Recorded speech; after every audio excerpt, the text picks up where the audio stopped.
Imagine testing the airbags in a new car by, well, ripping them out before you actually crash into the wall. Yeah, that sounds completely absurd. Right.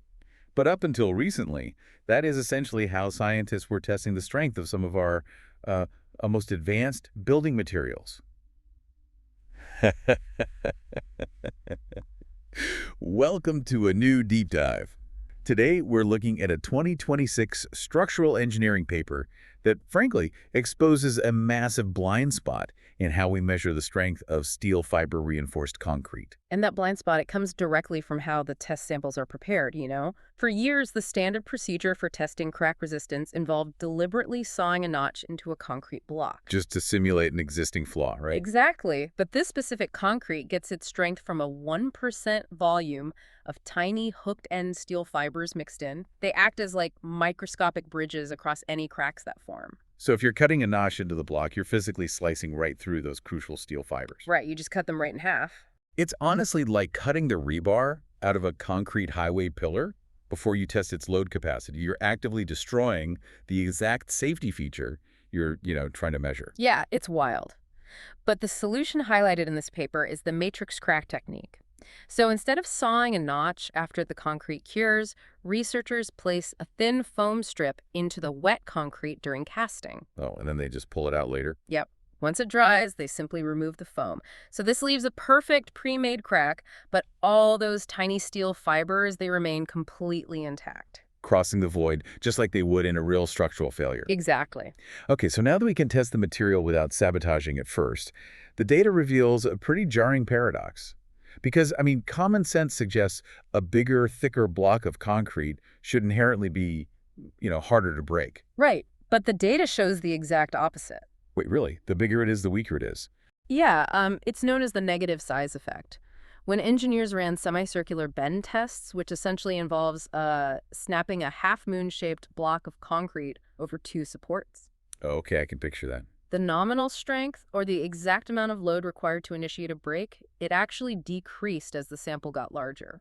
So for a specimen with a 50-millimeter radius, the strength was around 18 megapascals. Which is roughly the equivalent pressure of balancing a fully loaded dump truck on a drink coaster, right? Basically, yeah. It is a massive amount of force. But when they scaled that radius up to 125 millimeters, the nominal strength dropped to just 15 megapascals. Wow. So the larger sample broke under less relative pressure. Why does that happen? It comes down to stored strain energy. A larger volume of material stores vastly more energy when it's compressed under a load. So once a microscopic crack forms, all that pent-up energy just unleashes at once. Exactly. It drives the crack forward at much lower applied stresses than a smaller block would require. Okay, but initiating a break is just step one. What happens after the crack starts is where this material is actually supposed to shine, right? We're talking about fracture toughness. Right, the concrete's actual ability to resist the spread of that crack. And fracture toughness behaves entirely differently than nominal strength. How so? Well, as the size of the block increases, the toughness actually goes up, hitting a peak sweet spot around a 75 to 100 millimeter radius before leveling off. Okay, that makes more sense. But even more surprising is the impact of the crack's depth. At a 75 millimeter radius, increasing the initial crack depth ratio from 0.2 to 0.5 caused the fracture toughness to spike by like 22.7%. Wow.